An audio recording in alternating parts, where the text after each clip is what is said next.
चलो बच्चों, तो स्टार्ट किया जाए chemical bonding. So this is the first lecture of your chemical bonding chapter. So very important, very crucial. अब शुरुआत जब हम करेंगे तो इसके शब्दों को देखिए. Chemical bonding. तो केमिकल बॉन्डिंग आया किससे? बॉन्डिंग का मतलब क्या हुआ बच्चों? जुड़ना. बॉन्डिंग का मतलब क्या हुआ? जुड़ना. तो केमिकली जुड़ना. So that is chemical bonding. So in this chapter we will be studying about the bonding of atoms which results molecule. अब वो बॉन्डिंग कैसे होती है, क्या उसके रीजन है, क्या सारे एटम आपस में बॉन्ड हो सकते हैं या कुछ स्पेसिफिक ही आपस में बॉन्डिंग में पार्टिसिपेट करते हैं. So all these things. और फिर बॉन्डिंग की कितनी थ्योरीज हैं जिनके बेसिस पर हमें ये केमिकल बॉन्डिंग पढ़ना है. So we will be studying in detail one by one everything. But in this lecture this is the very basic in the first lecture. So we will be studying about the basic reason of chemical combination. Why two atoms combine और why a bond is formed between two atoms. So this is the basic, this is the first part that we will be covering. फिर उसी में हम लोग बच्चों bond energy भी करेंगे, bond length भी करेंगे और थोड़ा सा इनर्ट गैस कॉन्फ़िगरेशन के बारे में भी समझेंगे. तो बहुत ही अच्छे से हमें ये पार्ट कवर करना है क्योंकि ये बहुत इंपॉर्टेंट होता है प्यारे बच्चों. चलो शुरू करते हैं.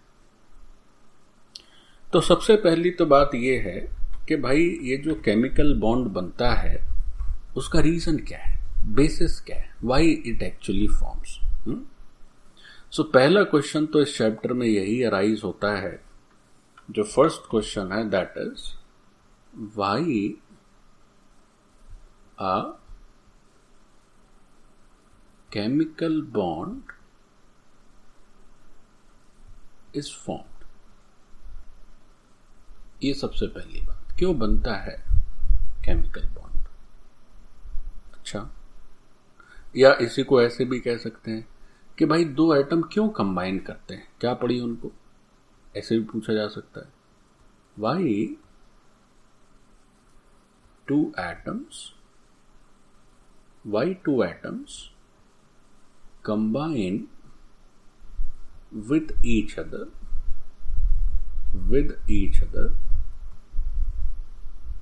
to form a bond.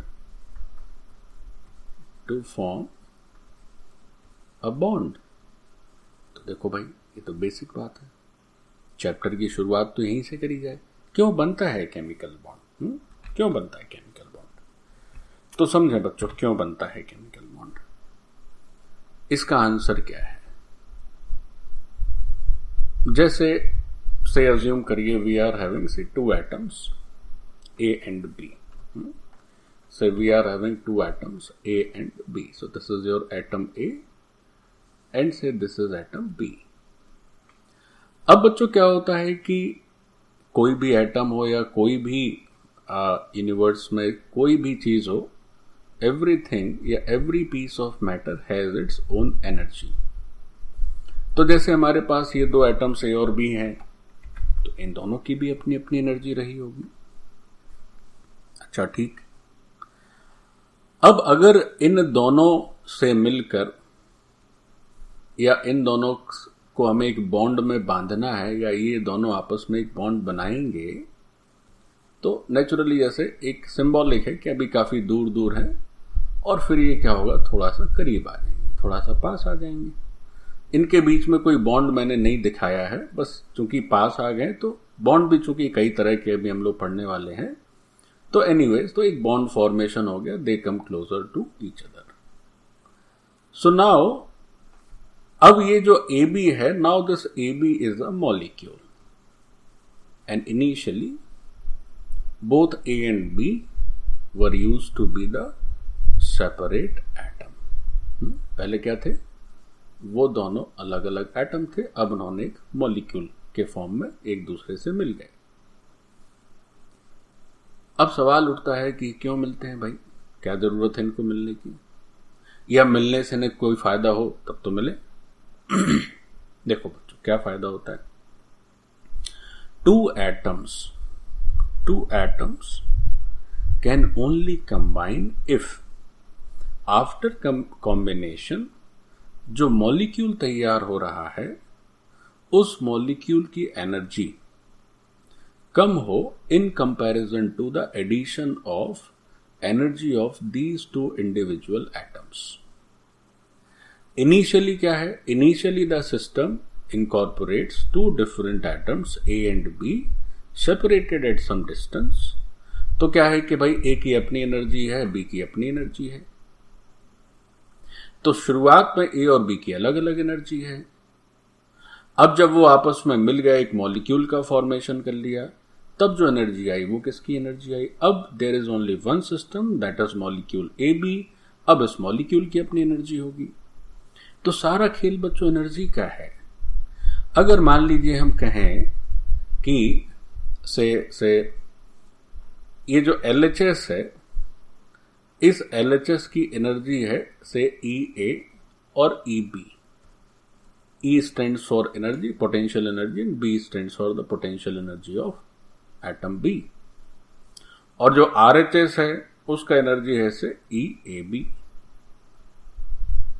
तो this bond formation is possible if and only if energy is reduced in the formation of molecule। मतलब शुरुआती एनर्जी ज्यादा हो और जब मॉलिक्यूल बन जाए तो उसकी एनर्जी कम हो, तो ये पॉसिबल है। अच्छा, ऐसा कोई बोले कि नहीं ऐसा है भाई कि हमारा शुरुआती एनर्जी इन दोनों का जो है मॉलिक्यूल बनने के बाद एनर्जी और ज्यादा हो जाता है, तो आप कहेंगे ऐसा पॉसिबल ही नहीं है, कैसे बन सकता है वो? हम लोग बचपन से पढ़ते चले आ रहे हैं कि जो एनर्जी है it is indirectly proportional to stability. It is indirectly proportional to stability, ये पढ़ते हैं। तो अगर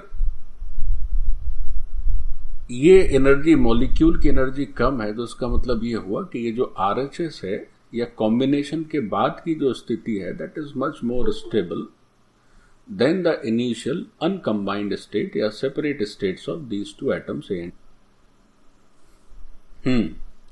तो अगर क्या है, कोई भी नेचर का प्रोसेस तभी पॉसिबल है when it moves towards the higher stability और लोअर एनर्जी। तो इन दो एटम्स का कॉम्बिनेशन बच्चों तभी पॉसिबल है when they moves in a more stable state. तो एक तो ये बात हुई, एक तो ये बात समझ में आनी चाहिए कि ये बॉन्ड फॉर्मेशन होता क्यों है। तो होता क्यों है या कब हो सकता है? ये केवल और केवल तभी पॉसिबल है जब कंबाइंड स्टेट की एनर्जी क्या हो उनकी इंडिविजुअल एनर्जी से कम हो जाए। या आप ऐसे भी कह सकते हैं कि कंबाइंड स्टेट जो है it must be much more stable than the uncombined state of these two atoms. Then the uncombined states of these two atoms. प्यारे बच्चों, हम लोग बहुत ही एलिमेंट्री लेवल से पढ़ने वाले हैं। You will be very very comfortable. आपको ध्यान दे के सारी बातें करते रहना है और देखेंगे आपके by the end of the topic you will be very very comfortable and convenient. तो अब ये जो बातें हमने लिखी हैं इनको थोड़ा सा वर्ड्स में भी लिख लेते हैं। आगे बढ़ जाएं बच्चों। Yes sir. Done.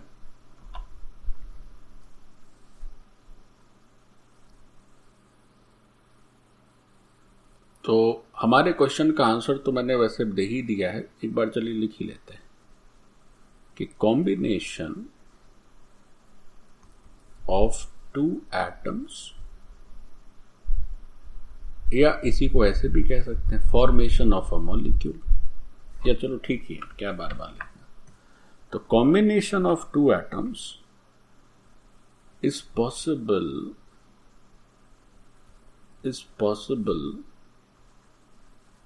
only when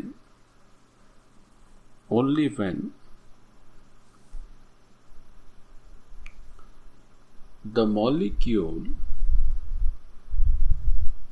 only when the molecule is more stable,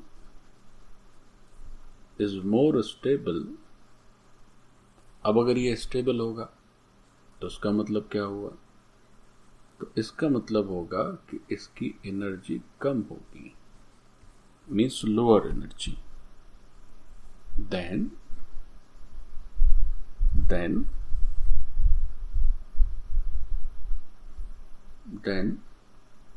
only when the molecule is more stable, then atoms in uncombined states, atoms in uncombined state, और अनकम्बाइंड स्टेट में से ज्यादा स्टेबल हो, इसका मतलब यह हुआ कि अनकम्बाइंड स्टेट की जो एनर्जी है दैट इज हायर। तो बच्चों ये तो बात रही एनर्जी को लेकर। अच्छा, एक और बात बड़ी कॉमन होती है, आप लोग बचपन से पढ़ते आए हैं। क्या होता है, जनरली क्या होता है कि व्हेन टू एटम्स कंबाइन, तो उनके कॉम्बिनेशन में जो आउटर मोस्ट शेल होता है एटम का, उसके जो इलेक्ट्रॉन्स होते हैं वही इलेक्ट्रॉन उस केमिकल कॉम्बिनेशन में पार्टिसिपेट करते हैं। जो अंदर के इलेक्ट्रॉन्स होते हैं वो जनरली पार्टिसिपेट नहीं करते, लेकिन कभी कभी उनका भी नंबर आ जाता है। अच्छा, तो एक तो ये बात हुई कि आउटर मोस्ट शेल के इलेक्ट्रॉन पार्टिसिपेट करते हैं। और जब बॉन्ड बन जाता है तो क्या होता है कि जो दो एटम आपस में बॉन्ड बना रहे हैं, they generally get inert gas configuration, है ना। वो क्या करते हैं, generally they try to achieve inert gas configuration. अब इनर्ट गैस हम सभी जानते हैं, चूंकि पीरियोडिक टेबल पढ़ते हैं, तो इनर्ट गैस जो है उनकी प्रवृत्ति ना ही इलेक्ट्रॉन देने की होती है ना ही लेने की होती है। So these are considered relatively higher stable elements in the periodic table. तो अभी क्या सीखे, अभी ये सीखे कि भाई कॉम्बिनेशन तभी होगा जब स्टेबिलिटी बढ़े। तो सबसे तगड़ी स्टेबिलिटी कब आ सकती है, जब इनर्ट गैस कॉन्फिगरेशन आ जाए। तो वो जो ए और बी एटम दोनों थे प्यारे बच्चों, उनका इनर्ट गैस कॉन्फिगरेशन आ जाए, ऐसा प्रयास रहता है, तब वो केमिकली कंबाइन होते हैं। कई बार ऐसा भी होता है कंबाइन हो भी जाते हैं, फिर भी इनर्ट गैस नहीं आ पाती है, या इनर्ट गैस कॉन्फिगरेशन नहीं अचीव कर पाते हैं, है ना। So there are definitely some exceptions. सो दूसरा पॉइंट ये जो इनर्ट गैस वाला है उसको भी लिखें हम लोग कि, और बच्चों एक एक बात ध्यान से लिखना है, हाँ। चलो, तो क्या होता है कि generally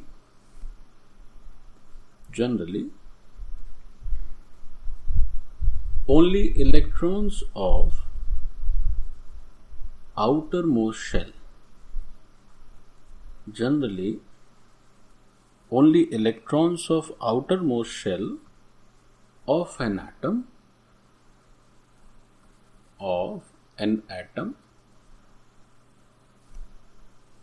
are involved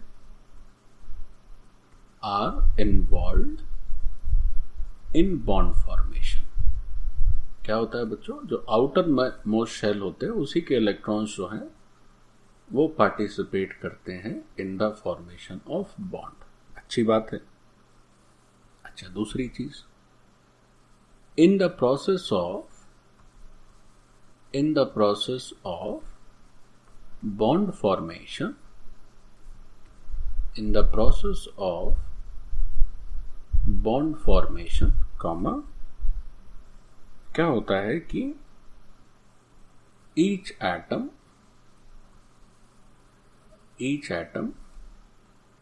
generally word इसलिए लिख देते हैं, कभी कभी नहीं भी हो पाता है ऐसा, इसलिए जनरली ठीक रहता है। each atom generally attains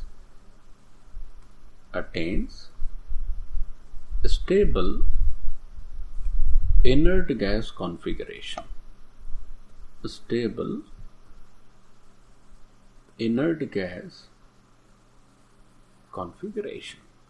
ठीक, तो ये दो बेसिक बातें हो गई। पहली बात तो क्या याद रखना है कि एनर्जी कम होनी चाहिए बॉन्डिंग के बाद, और दूसरी बात क्या हो गई कि जनरली ऐसा होता है कि जो एटम्स बॉन्डिंग में पार्टिसिपेट करते हैं वो इनर्ट गैस कॉन्फ़िगरेशन अटेन कर लेते हैं आफ्टर बॉन्डिंग, लेकिन कई बार ऐसा नहीं भी हो पाता है। चलो ओके, एक तो ये बात हो गई। जैसे आपको याद होगा BF3 बोरोन ट्राइफ्लोराइड, तो बोरोन में क्या हो जाता है बच्चों, 3 इलेक्ट्रॉन्स होते हैं ना। अब ये बोरोन ट्राइफ्लोराइड इज दिस, तो देखो इस बोरोन के पास कितने इलेक्ट्रॉन्स हैं, इसके खुद के तो बच्चों 3 ही इलेक्ट्रॉन थे बोरोन के। अच्छा अब क्या हुआ, इसने क्या किया, 3 कोवेलेंट बॉन्ड बनाए। अगर आपको नहीं पता कोवेलेंट बॉन्ड क्या होता है तो हम आगे पढ़ेंगे, लेकिन ये थोड़ा सा अजम्पशन है, एज ये मान के चला जा रहा है कि all of you are 10th pass out, तो इतना तो जानते ही होंगे। तो ये 3 कोवेलेंट बॉन्ड हो गए, तो इस बोरोन के पास बच्चों को 8 ही इलेक्ट्रॉन हो पाए, 6 ही इलेक्ट्रॉन हो पाए, तो which is not inert gas configuration.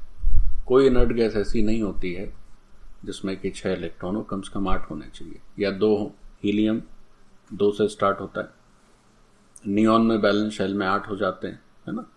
तो इसके बैलेंस शेल में कुल 6 ही हो पा रहे हैं finally, so which is not an inert gas configuration, still these 3 bonds forms, है ना। तो ये सब बातें जनरल पर्सपेक्टिव है, कभी कभी गड़बड़ा भी सकता है। चलिए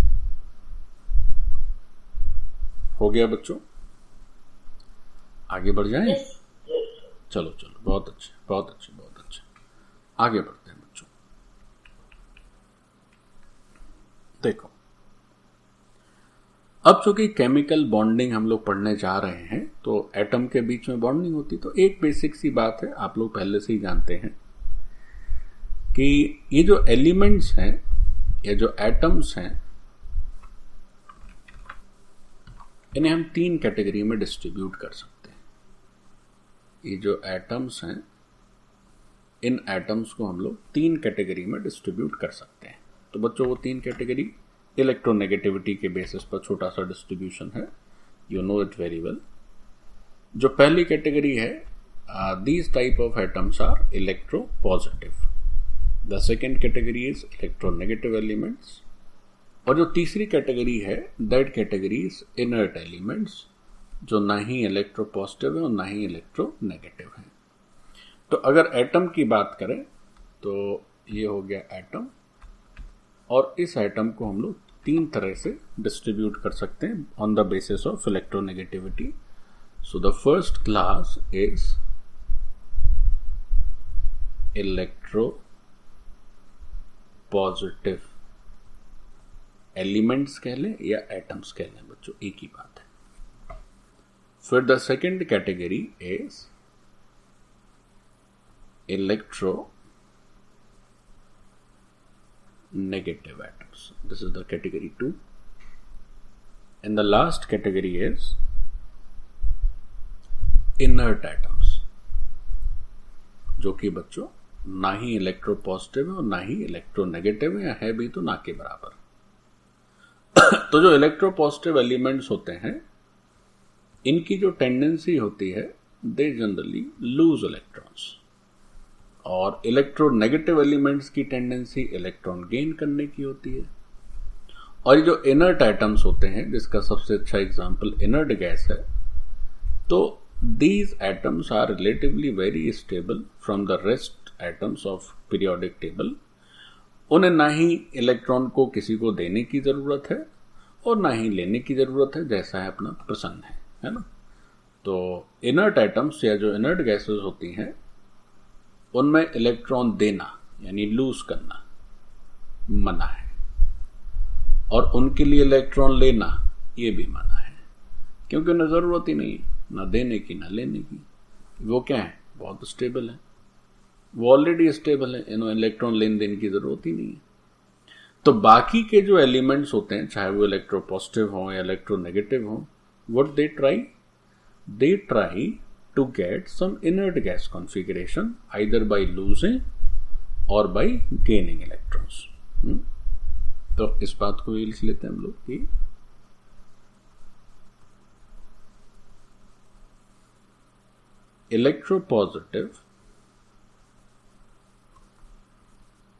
इलेक्ट्रोपॉजिटिव या एक काम करते हैं, इसको ना अभी थोड़ी देर से लिखते हैं, अभी मत लिखिए, थोड़ा आगे बढ़ेंगे तब लिखेंगे, अभी बस इतना ही ठीक है। चलिए, एक तो ये बात हो गई। तो अब तो ये एकदम बेसिक हो गया। अब जो मेन बात है कि जो एनर्जी कैसे क्या हो जाती है बच्चों, energy reduces while the chemical combination takes place. So how that energy reduces, what actually the reason behind reduction of energy, let us see. और उसके बाद फिर हम लोग देखेंगे कि इनर्ट गैस कॉन्फ़िगरेशन कैसे अचीव करते हैं। दोनों बातें, यही दो मेन बातें हैं जिससे कि केमिकल कॉम्बिनेशन होता है। प्यारे बच्चों, मैं आगे बढ़ रहा हूं। कंप्लीट हो गया? चलो चलो, बहुत अच्छा, बहुत अच्छे, बहुत अच्छे, वेरी गुड, वेरी गुड।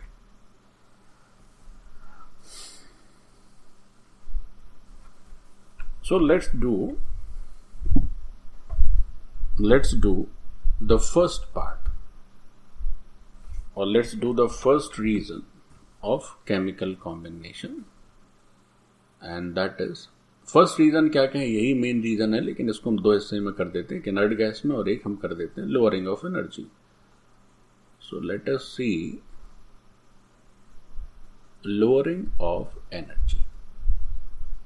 अब बच्चों, लोअरिंग ऑफ एनर्जी को समझने के लिए आपको थोड़ा सा इलेक्ट्रोस्टैटिक्स आना चाहिए, जो कि आप सबको बहुत ज्यादा आता है। थोड़ा क्या, आप तो पढ़ते ही इलेक्ट्रोस्टैटिक्स। देखिए लोअरिंग ऑफ एनर्जी क्या होती है। जैसे consider say two atoms A and B.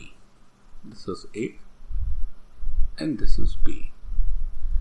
Initially consider them at a distance, at infinite distance. दोनों जो है एक दूसरे से बहुत दूर, इनकी डिस्टेंस बीच की इन्फिनिटी है। अच्छा, ठीक है। अब हमें क्या करना है, हमें इनको आपस में एक दूसरे के पास लाना है, इनके बीच में केमिकल बॉन्ड का फॉर्मेशन करवाना है।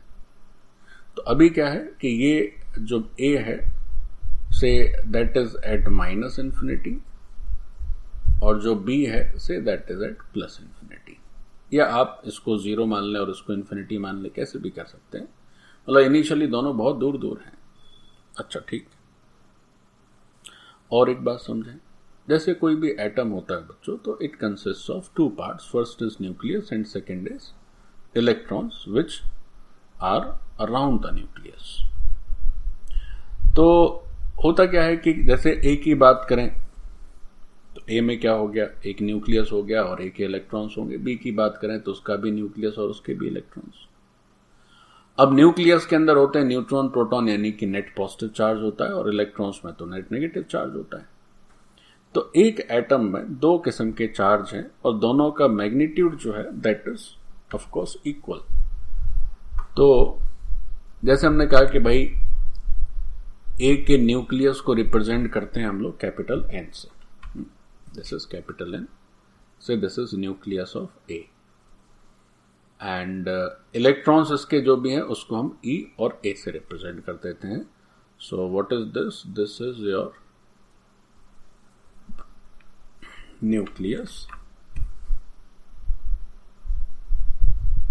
and this is your electron या electrons। न्यूक्लियस तो एक ही होता है। तो बच्चों ये जो न्यूक्लियस है, this is positively charged species and these electrons are negatively charged. Similarly, for atom B, there is also a nucleus for atom B which is positively charged, and there are also electrons of atom B which are negatively charged elements. Okay, तो एक तो ये बात हो गई। और हमने क्या किया, दो एटम कंसीडर कर लिए, A और B। Consider two atoms A and B,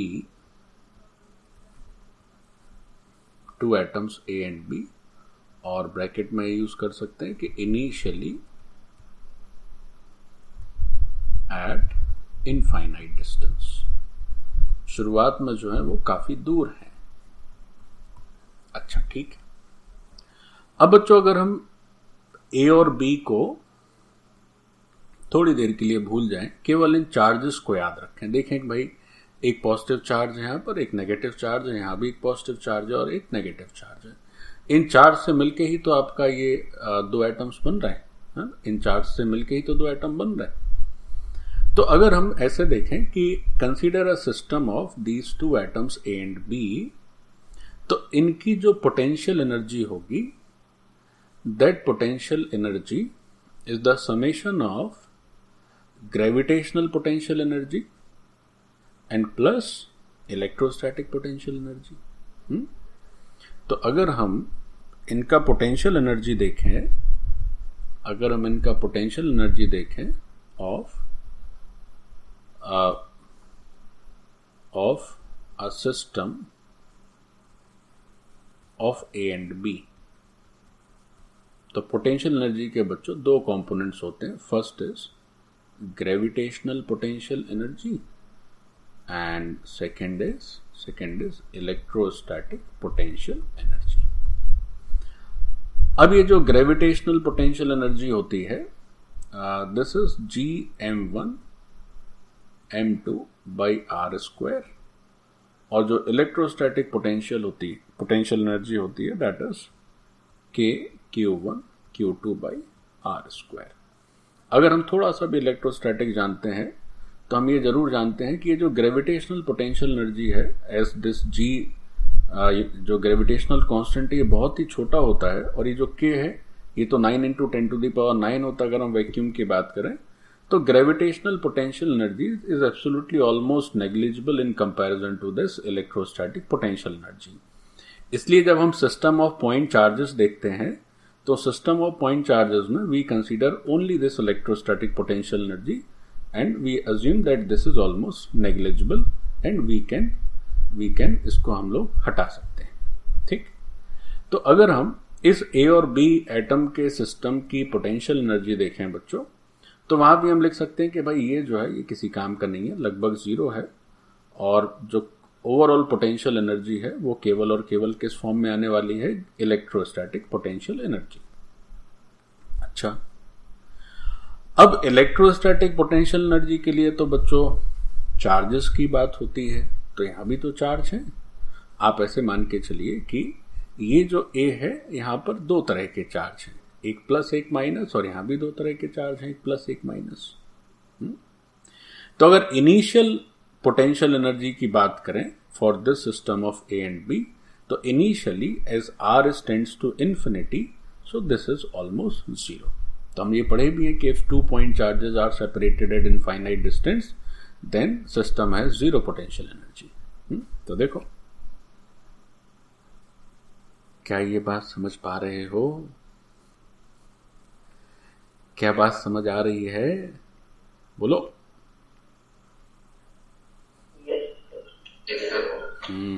good good good good, very good. Okay, तो अगर इनिशियली बात करी जाए, इनिशियली चूंकि ये जो आर है, this R tends to infinity, so the electrostatic potential energy is 0. Yeah, you can say almost 0, not exactly 0, almost 0, क्योंकि वहां पर जो डिनोमिनेटर है, मैंने लग रहा है कुछ गलती कर ली, आर गड़बड़ होगी ना, ये थोड़ा गलती हो गया। आर होता है यहाँ पर, आर स्क्वायर तो फोर्स में होता है बच्चों। अरे बोलो भाई। तो अभी सो रहे थे क्या? अभी क्या सो रहे थे आप लोग?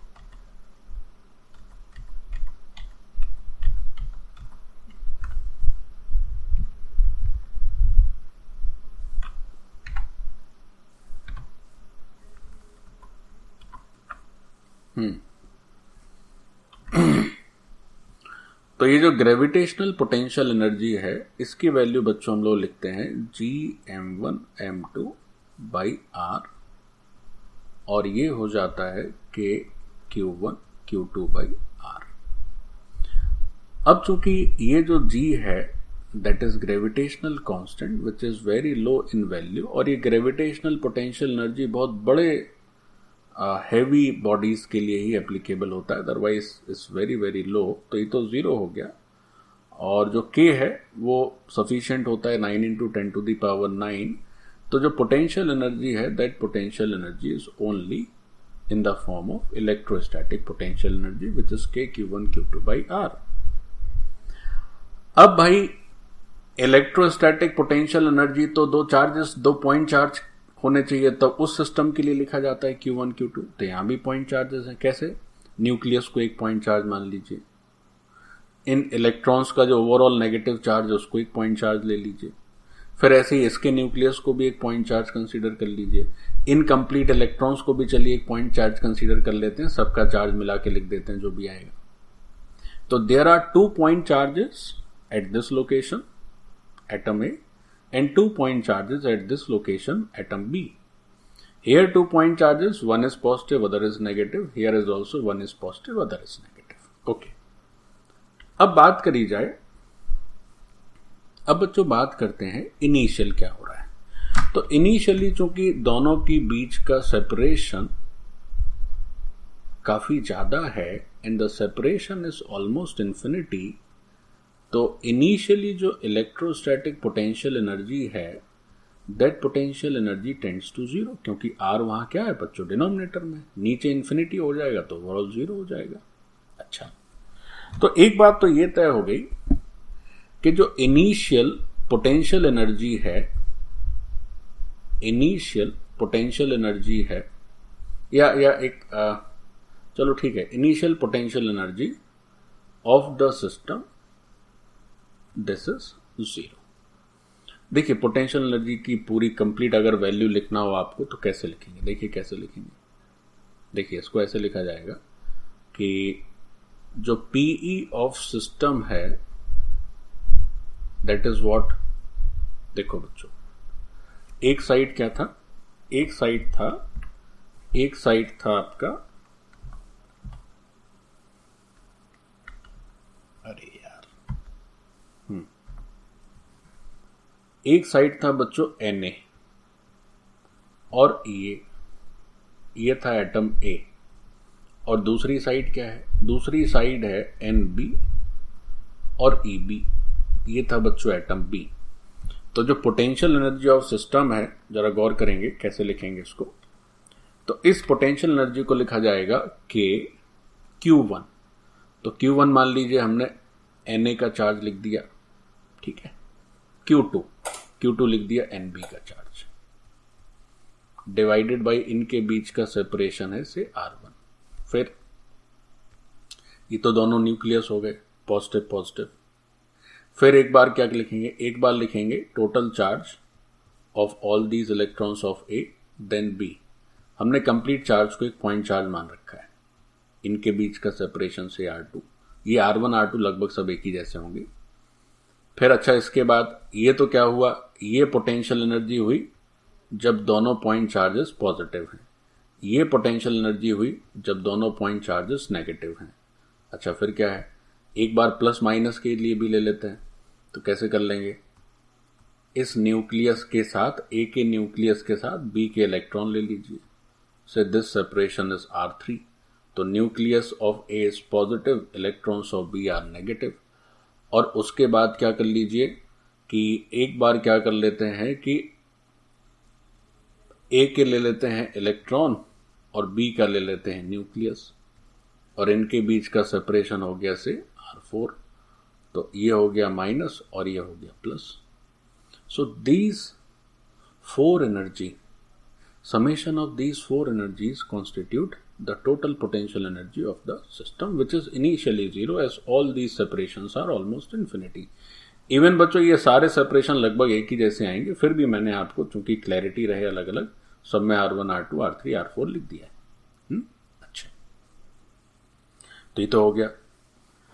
अब क्या है कि ये जो आपका एटम A है और एटम B है, अब जरा गंभीरता से समझें, ये A है और ये B है। तो शुरुआत में तो ये काफी दूर थे, तो पोटेंशियल एनर्जी 0 हो गई।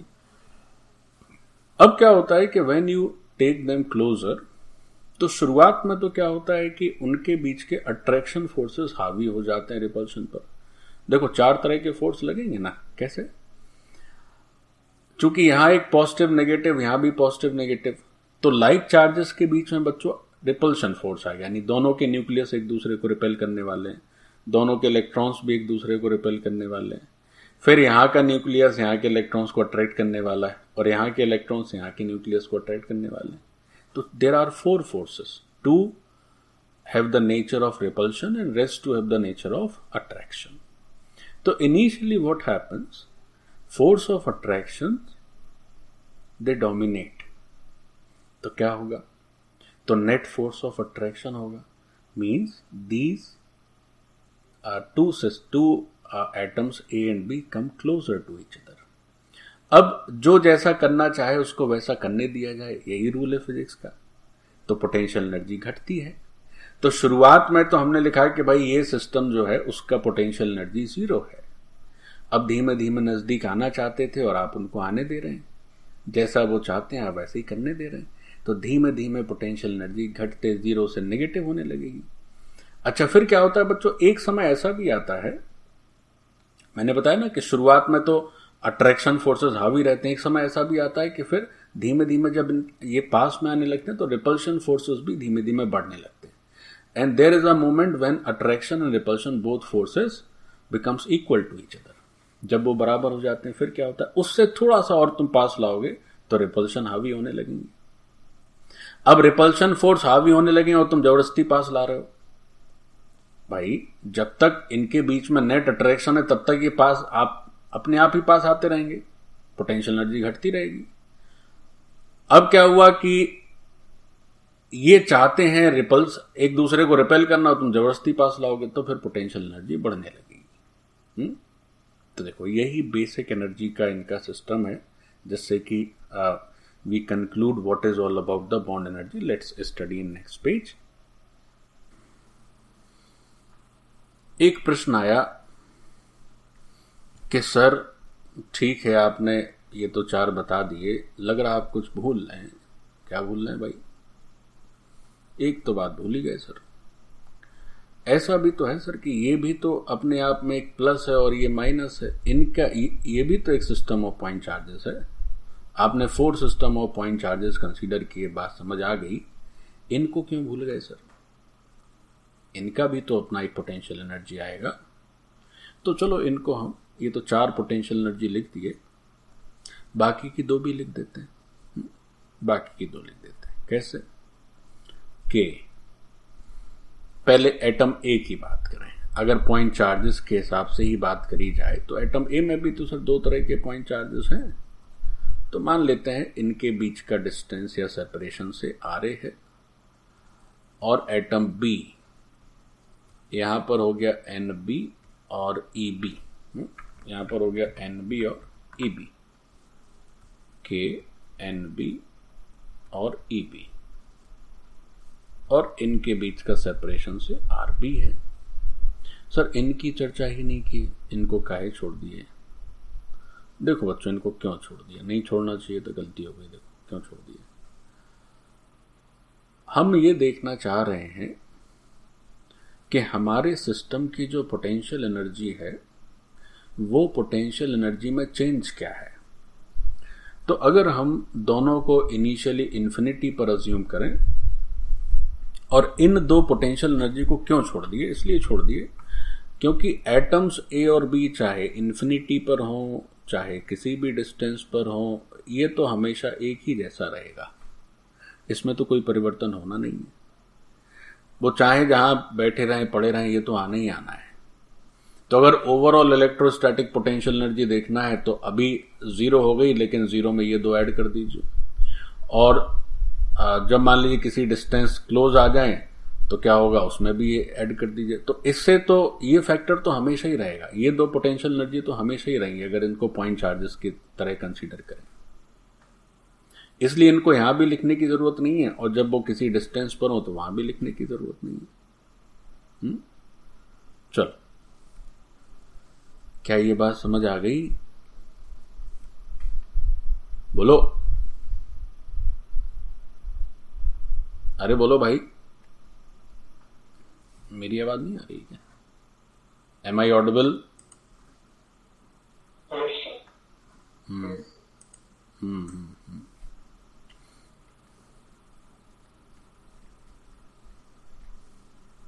ओके,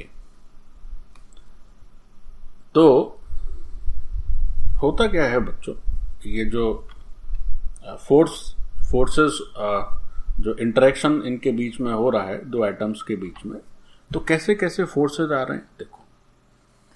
एक तो बच्चों आ रहा है इनके बीच में force of attraction, there is one force of attraction. अच्छा, वेरी गुड।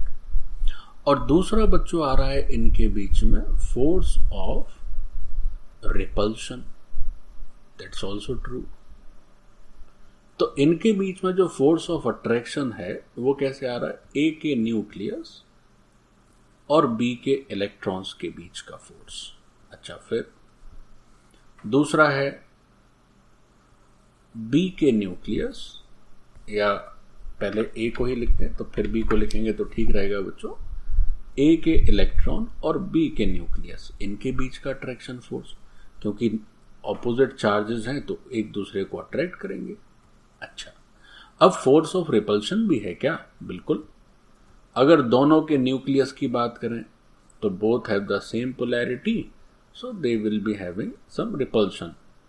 सिमिलरली अगर दोनों के इलेक्ट्रॉन्स की बात करें तो उनकी भी सेम पोलैरिटी है तो वो भी रिपेल करेंगे। कहने को तो भाई ए का न्यूक्लियस और ए के इलेक्ट्रॉन्स के बीच में भी फोर्स होगा, बी के न्यूक्लियस और बी के इलेक्ट्रॉन्स के बीच में भी फोर्स होगा बच्चों, लेकिन ए के अंदर की जो भी बात है और बी के अंदर की जो भी बात है, चाहे वो एनर्जी की बात करें चाहे फोर्स की बात करें, उसमें कोई परिवर्तन नहीं होगा। वो तो एक दूसरे से इनफाइनाइट डिस्टेंस पर रहें, चाहे एकदम पास में आके बॉन्ड बना लें, उसमें कोई फर्क पड़ने वाला नहीं है, चेंजेस ही नहीं हो रहे हैं। तो इसलिए उसको भूल ही जाते हैं, उसको दिमाग ही नहीं लगाना है। हम केवल ये देख रहे हैं कि दूर होने पर और पास होने पर परिवर्तन क्या हो रहा है। तो इस बात को जरा नोट करें, ये बहुत बहुत इंपॉर्टेंट बात है। कि क्या बात है भाई? बात ये हुई कि ये जो फोर्स की बात करी जाए या एनर्जी की बात करी जाए, due to nucleus and electron of same atom, ये क्या है? ये दोनों जो हैं रिमेन अनचेंज्ड, ये बदलते ही नहीं है, अनचेंज्ड। ये तो भाई अंदर की बात है ना, एटम के थोड़ी टुकड़े हुए जा रहे हैं, एटम तो जैसा था वैसा ही है। तो उनके अंदर जो चार्जेस हैं, उनके बीच में जो फोर्स है, उनके चलते उस सिस्टम की जो एनर्जी, उसमें कोई फर्क ही नहीं पड़ रहा है, तो हम इसको कंसीडर ही नहीं कर रहे हैं, है ना। तो इसको need not to be considered. हम केवल किसको कंसीडर कर रहे हैं? हम बच्चों उसी को कंसीडर कर रहे हैं जिनमें परिवर्तन हो रहा है। हम ये देख रहे हैं कि दूर होने से क्या हो रहा है, पास होने पर क्या आ जाता है। अच्छा, ठीक है, तो हमें केवल कौन से फोर्सेस या एनर्जी कंसीडर करनी है? So we consider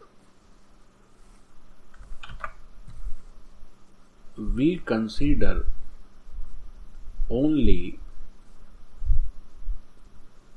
those forces or energies which change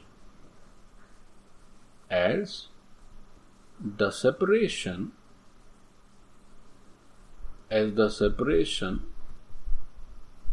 between atoms changes। तो ये बात रही, इससे पता चला कि हम एक ही एटम का न्यूक्लियस और इलेक्ट्रॉन्स को काहे भाव नहीं दे रहे थे, उसको पड़ा रहने दो, उससे कोई फर्क नहीं पड़ना है, बॉन्डिंग में उसका कोई योगदान नहीं, कोई उसमें कोई परिवर्तन ही नहीं हो रहा है। वो बॉन्डिंग में रहे या दूर दूर रहे, उससे वो जैसा है वैसे ही रहेगा, कभी चेंज नहीं होगा। ओके, वो तो उसकी अंदरूनी बातचीत है। अच्छा, ठीक है, तो बॉन्डिंग की बात करते हैं। तो देखो, अभी जो समझा रहे थे उसको नोट किया जाए कि शुरुआत में क्या होता है बच्चों, ये जो फोर्स ऑफ अट्रैक्शन है ना, ये हावी रहते हैं, और तो मॉलिक्यूल जब पास पास आता है और पास पास आना भी चाहता है, क्योंकि फोर्स ऑफ अट्रैक्शन ज्यादा है। तो जो जैसा चाहता है, सिस्टम जैसा चाहता है, आप उसको छोड़ दीजिए तो it's potential energy will go down. तुम चाहते हो कि हम ना पढ़ें, कबड्डी खेलें, बस खेलते ही रहें, बिल्कुल ना पढ़ना पड़े, तुम्हें छोड़ दो, तो क्या होगा, तुम्हारा जो भी एनर्जी लेवल है पढ़ाई के मामले में वो डाउन होता चला जाएगा। अब तुम नहीं चाह रहे हो, फिर भी नहीं तुम्हें पढ़ना पड़ेगा, नहीं तो देख लेंगे तुम, तो तुम्हारी एनर्जी थोड़ी बरकरार रहेगी। चलो, यही बात सब जगह लागू है नेचर में। क्या हम आगे बढ़ जाएं? डन? चलो देखो भाई, एक बात समझ लो, हम लोग थोड़ा डिटेल में जा रहे हैं। Are you comfortable? बोलो। अभी तक बॉन्ड नहीं बन पाया अपना, ध्यान रहे। सौरभ के चक्कर में पता नहीं क्या पूछ दिया इन्होंने, नहीं अभी तक बॉन्ड बन के हम लोग निपट जाते। ओके। तो क्या होता है बच्चों, इनिशियली व्हाट हैपन्स, ये जो force of attraction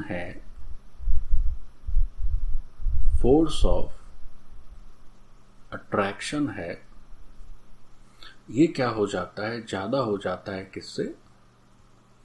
force of repulsion से। अच्छा, तो जब ऐसा होता है तो एटम की टेंडेंसी क्या हो जाती है, एक दूसरे के क्लोज आने की। तो atoms come closer to each other, एक दूसरे के पास आते हैं, आना भी चाहिए। अच्छा, अब जब एक दूसरे के पास आएंगे, अट्रैक्शन फोर्स ज्यादा है, हावी है, तो वो जैसा चाह रहे हैं आप उनको करने दे रहे हैं, तो जो पोटेंशियल एनर्जी है सिस्टम की, this potential energy goes down, potential energy घटती है। अब चूंकि शुरुआती पोटेंशियल एनर्जी बच्चों होती है 0, तो इसका मतलब ये हुआ कि जब ये पास पास आना स्टार्ट करेंगे तो अब सिस्टम की जो पोटेंशियल एनर्जी है दैट विल टर्न नेगेटिव, वो हो जाएगी नेगेटिव। अच्छा ठीक, देन अ मोमेंट कम्स, जब वो बहुत पास आ जाते हैं तब फिर क्या होगा, फिर क्या होता है कि उस पॉइंट पर फोर्स ऑफ अट्रैक्शन और फोर्स ऑफ रिपल्शन बराबर होते हैं। एक मैं आपको ग्राफ से समझाता हूं, देन यू विल रियलाइज। तो बाकी की बातें उस ग्राफ के बाद लिखेंगे, ठीक। इनिशियली पोटेंशियल एनर्जी घट रही है, potential energy of the system negative हो गया। इसके बाद क्या होता है, first we draw the graph, then it will be more convenient to understand everything. So let us see. क्या मैं आगे बढ़ जाऊं? बोलो प्यारे बच्चों, क्या आगे बढ़ जाएं? ठीक, बहुत अच्छी। देखो, एक मैं ग्राफ ड्रॉ कर रहा हूं, potential energy versus intermolecular distance. Okay, so please draw with me. So it's a very important graph and it will make you learn everything about bond length as well as bond energy.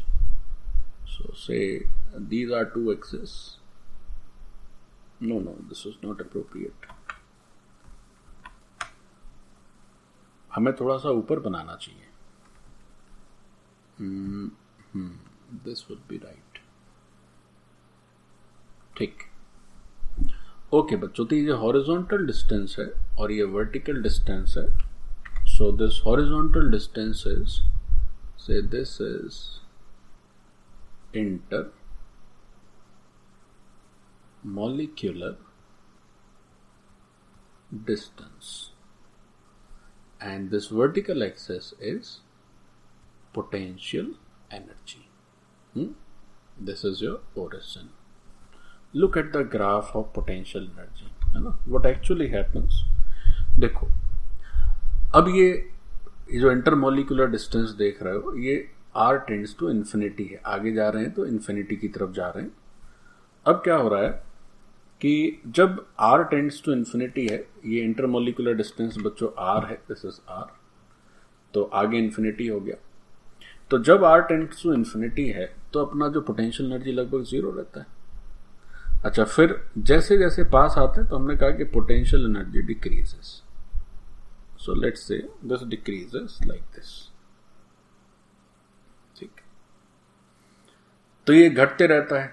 अच्छा, उसके बाद क्या होता है, a point comes when, जब तक ये घट रहा है, मान लीजिए इस पॉइंट तक घटा, तो जब तक ये घट रहा है तो इसका मतलब हुआ कि ये एक ऐसा पॉइंट है से okay let's say this distance along x-axis, say this distance is r0, this intermolecular distance is r0।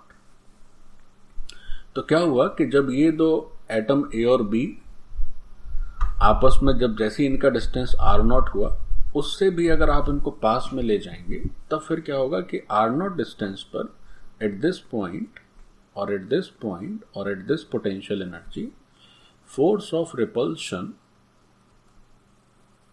F repulsion, is equal to force of attraction. Force of attraction for this point. For this entire reason, what happens? F attraction is greater than F repulsion. तो attraction force ज्यादा है और वो पास में आ रहे हैं, तो potential energy naturally decrease होगी।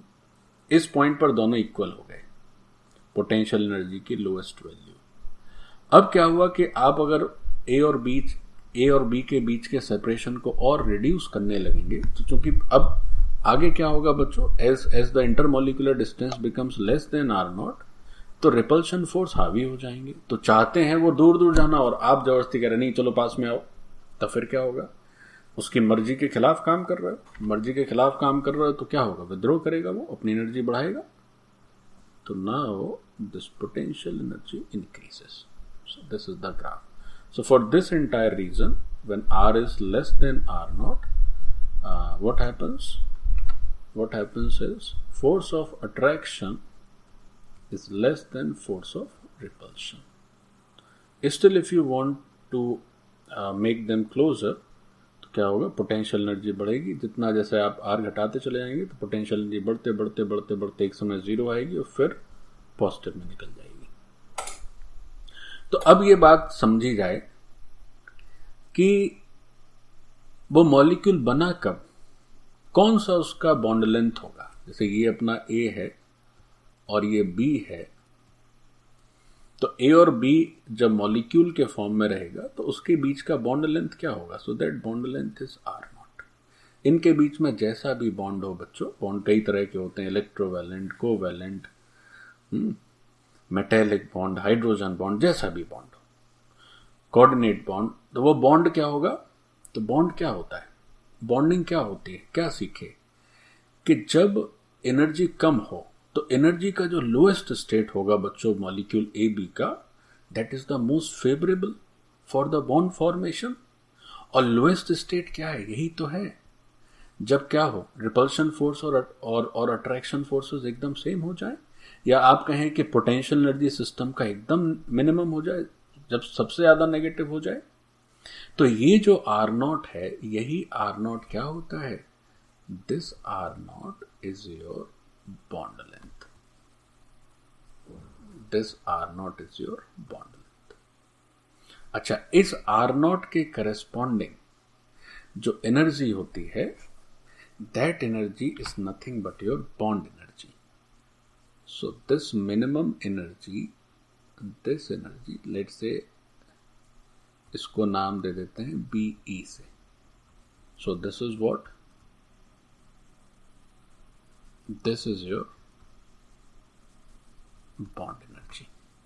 ठीक, अब ये बॉन्ड एनर्जी के नेगेटिव होने का मतलब क्या है, नेगेटिव होने का मतलब है कि ये बॉन्ड एनर्जी आप देख रहे हैं नेगेटिव है, तो मतलब क्या हुआ, bond formation is an exothermic process. मतलब बॉन्ड फॉर्मेशन कैसा हो गया, एक्सोथर्मिक प्रोसेस हो गया। पहले इनकी जो एनर्जी थी वो 0 थी, अब आपस में मिल गए तो उन्होंने इतनी एनर्जी रिलीज कर दी, that's why this energy is negative. तो हमें क्या क्या बातों का ध्यान रखना है बच्चों, थोड़ा सा जल्दी से समराइज कर लेते हैं कि ये जो R is equal to R naught है, ये जो R is equal to R naught है, यही बच्चों अपना बॉन्ड लेंथ कहलाता है। यही अपना बॉन्ड लेंथ कहलाता है, नंबर 1। नंबर 2, जब R नॉट है तो इस पॉइंट पर या इन दिस स्टेट कॉमा जो बॉन्ड एनर्जी है दैट इज मिनिमम,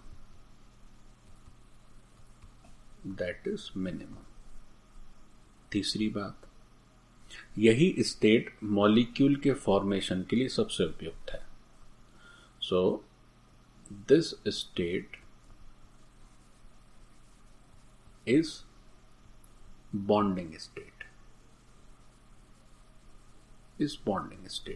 कोई कहे नहीं एक काम करो, अभी थोड़े दूर दूर लग रहे, पास मिलाओ, अभी बॉन्डिंग तुम्हारी ठीक नहीं लग रही है, काफी दूर दूर लग रहे हैं, थोड़ा और पास मिलाओ, इनके बीच की डिस्टेंस को घटाओ। अब नहीं घटा सकते, क्यों? क्योंकि बॉन्डिंग स्टेट ही क्या है बच्चों, ये सबसे ज्यादा स्टेबल है, most stable. If you try to reduce intermolecular distance less than R naught, then what will happen? If R is less than R naught, what will happen? Molecule stable ही नहीं रहेगा बच्चों, मॉलिक्यूल स्टेबल ही नहीं रहेगा। क्यों नहीं रहेगा? इसलिए नहीं रहेगा कि जो F रिपल्शन है वो क्या हो जाएगा, बढ़ जाएगा, तो एक दूसरे को रिपेल करने लगेंगे और F अट्रैक्शन घट जाएगा। मॉलिक्यूल स्टेबल कब हो सकता है?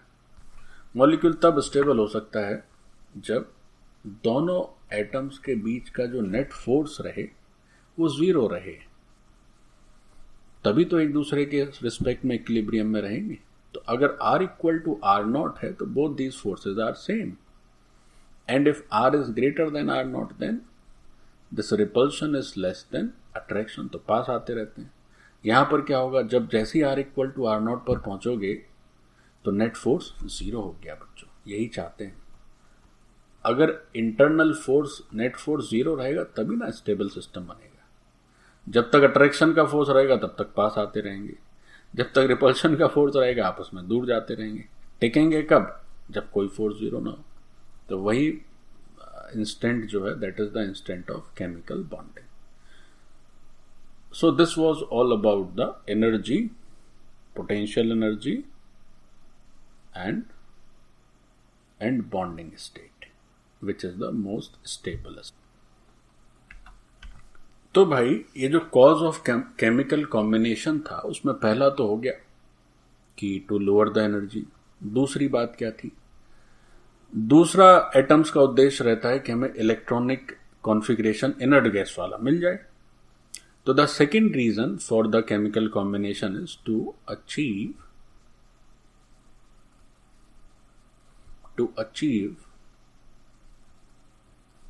inert gas configuration.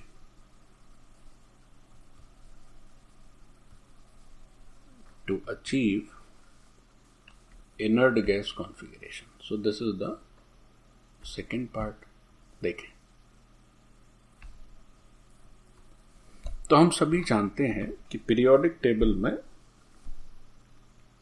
जो इनर्ट गैसेस होती हैं वो कौन कौन सी होती हैं? हीलियम से स्टार्ट करते हैं, 18th group helium, then neon, then argon, then krypton, then comes xenon and then comes radon. इसमें बच्चों एक हीलियम ऐसा है जिसमें चूंकि 2 ही इलेक्ट्रॉन होते हैं तो इसका इलेक्ट्रॉनिक कॉन्फ़िगरेशन हो गया 1s2, अच्छा, बाकी क्या होता है, इसमें 10 हो गए, फिर 18, फिर ऐसे ही बढ़ते चला जाता है। तो for rest of the gases जो इलेक्ट्रॉनिक कॉन्फ़िगरेशन है, पी ब्लॉक में चूंकि ये छठवां पड़ता है तो इसका इलेक्ट्रॉनिक कॉन्फ़िगरेशन लिखेंगे NS2NP6। पी ब्लॉक का ये छठवां मेंबर है, छठवां ग्रुप है, ओवरऑल 18th ग्रुप है। तो पी ब्लॉक का कॉन्फ़िगरेशन होता है बच्चों NS2NP126, NP1, NP2, NP3 और ये आखिरी में, सो this is NP6। So this is NS2NP6। अब बच्चों ये जो N है, यही N तो आपका बैलेंस शेल है, यानी कि लास्ट शेल है। So this N is valence shell. तो इसके बैलेंस शेल में कितने इलेक्ट्रॉन्स हो रहे हैं? 2 + 6, that is 8 electrons in valence shell. तो क्या हो गया, बस यही बात है कि चूंकि ये इनर्ट गैस क्या होते हैं, इनके बैलेंस शेल में 8 इलेक्ट्रॉन होते हैं। बैलेंस शेल में 8 इलेक्ट्रॉन होने का मतलब हुआ इनका ऑक्टेट कंप्लीट हो गया। तो इन्हें ना इलेक्ट्रॉन को देना है किसी को, ना लेना है, तो फुलफिल है। तो ये जो ऑक्टेट कंप्लीट वाला इलेक्ट्रॉनिक कॉन्फ़िगरेशन है, this is considered as a very stable, highly stable configuration, electronic configuration. तो जब एटम्स एक दूसरे से बॉन्डिंग में पार्टिसिपेट करते हैं तो they try to get such electronic configuration to get extra stability. बस इतनी सी बात है। तो इस बात को लिख लेते हैं। क्या हुआ कि ये जो इनर्ट गैसेस हैं, ये जो इनर्ट गैसेस हैं,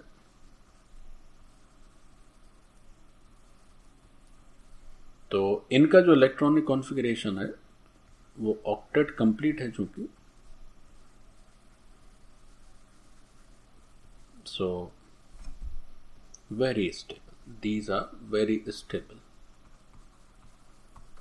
अच्छा, तो क्या होता है कि एटम्स participating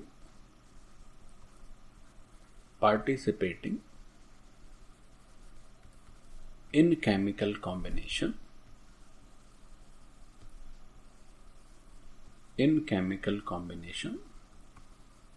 या केमिकल बॉन्डिंग, जो भी आप लिखना चाहें, generally attain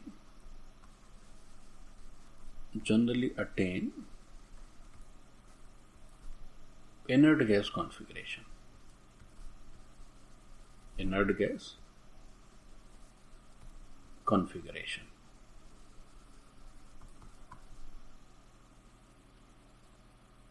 अच्छा, अब बच्चों क्या होता है, ये इनर्ट गैस कॉन्फ़िगरेशन को पाने का तरीका क्या है? जैसे कोई इलेक्ट्रोपॉजिटिव एलिमेंट है तो वो क्या करेगा, इलेक्ट्रॉन लूज करेगा, इस तरह से लूज करेगा कि इनर्ट गैस तक पहुंच जाए। कोई ऐसा है जो इलेक्ट्रॉन नेगेटिव है तो इलेक्ट्रॉन गेन करेगा ताकि इनर्ट गैस तक पहुंच जाए। कोई ऐसा है जो ना नेगेटिव है ना पॉजिटिव है, या मान लीजिए वो जो है कोवेलेंट बॉन्ड का फॉर्मेशन करे, तब फिर क्या होगा कि शेयरिंग करके भी इनर्ट गैस तक पहुंचा जा सकता है। तो atoms participating in chemical combination generally attain inert gas configuration. कैसे? बाय गेनिंग ऑब्लिक लूजिंग या शेयरिंग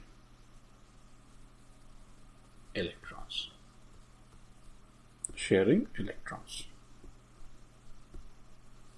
जैसे एक छोटा सा एग्जांपल कर लेते हैं। देखो,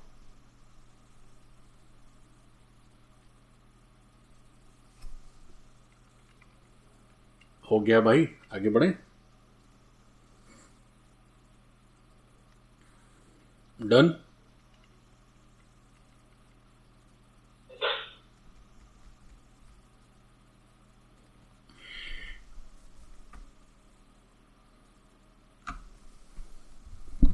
देखिए, एक छोटा सा इसका एग्जांपल कर लेते हैं। वैसे बहुत सारे एग्जांपल्स पॉसिबल हैं।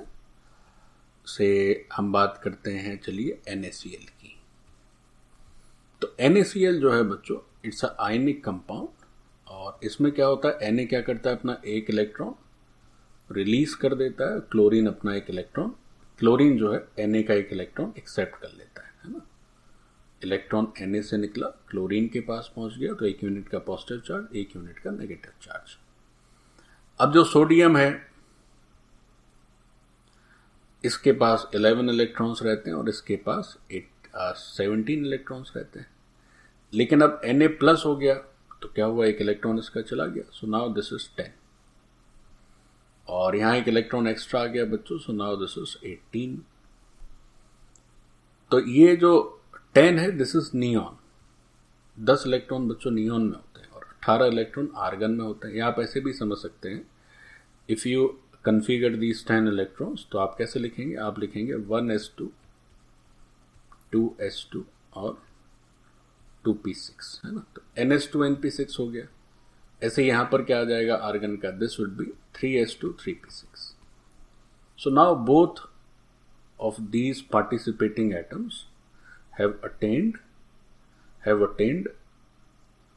inert gas configuration due to losing and accepting in this manner। तो ये इलेक्ट्रॉन दे के लेके भी काम चल सकता है। कई बार इलेक्ट्रॉन का लेन देन ना हो, आपस में पार्टिसिपेशन हो जाए, शेयरिंग हो जाए, तब भी काम चल सकता है। सब एक ही बात है। जैसे बात करी जाए, ऐसे मीथेन की बात कर लेते हैं बच्चों, गौर से समझें। तो मीथेन की बात अगर करते हैं तो मीथेन में क्या हो जाता है, इट इज CH4। तो CH4 में क्या है कि कार्बन के पास इसकी बैलेंस शेल में 4 इलेक्ट्रॉन्स होते हैं, ठीक। Atomic number is 6, so valence shell में 4 इलेक्ट्रॉन। और जो हाइड्रोजन है इसके पास तो एक ही होता है बच्चों। तो ये जो मीथेन का मॉलिक्यूल बनता है, तो in this molecule of methane what happens, ये कोवेलेंट बॉन्ड बन जाते हैं। वैसे भी कोवेलेंट बॉन्ड को हम लोग डिटेल में पढ़ेंगे, लेकिन इतना सभी लोग जानते होते हैं। सो अब अगर हम इन हाइड्रोजन्स की बात करें, तो हाइड्रोजन को अगर आप गौर से देखें तो ये कोवेलेंट बॉन्ड जब शेयरिंग होती है तो दोनों में काउंट होते हैं। जैसे ये बॉन्ड में 2 इलेक्ट्रॉन है, एक गुलाबी और एक हरा, so both of these are counted for carbon as well as for hydrogen. तो अब यहां पर क्या है बच्चों, हर हाइड्रोजन के पास 2 इलेक्ट्रॉन्स हो गए। देखो 2 इलेक्ट्रॉन्स हो गया, मतलब ये 1s2 हो गया, मतलब हीलियम का इलेक्ट्रॉनिक कॉन्फ़िगरेशन हीलियम जैसा हो गया ये हाइड्रोजन। और इस कार्बन के पास देखेंगे तो 2 + 2 + 2 + 2 मीन्स 8 इलेक्ट्रॉन्स। 8 इलेक्ट्रॉन्स मीन्स ये बैलेंस शेल में 8 इलेक्ट्रॉन हो गए। 8 इलेक्ट्रॉन हो गए मतलब ये ns2 और np6 या 2s2 2p6। तो 8 इलेक्ट्रॉन इसके बैलेंस शेल में हो गए, इसका ऑक्टेट कंप्लीट हो गया, मतलब ये इनर्ट गैस कॉन्फ़िगरेशन हो गया। तो ये बेसिक लॉजिक है इनर्ट गैस कॉन्फ़िगरेशन का। और चूंकि ऑक्टेट कंप्लीट होना एक अपने आप में बहुत बड़ी स्टेबिलिटी का रीजन होता है, as octet is completed means electrons are neither to be loosen, not to be accepted, not to be shared. ना कम करना है ना ज्यादा करना है, ठीक। तो this is also one of the aim of chemical bonding, के बॉन्डिंग में जो पार्टिसिपेंट्स हैं उनको किसी तरह अगर उनका ऑक्टेट कंप्लीट हो जाए, then also they get the stability, और you can say the energy reduces. So the main factor is energy. अब एनर्जी घटाना है, उसके तरीके कुछ भी कर लो, ठीक। So this was today's lecture in which we study the basics and logic of chemical bonding. Okay, bachcho, so that's it for today. Thank you.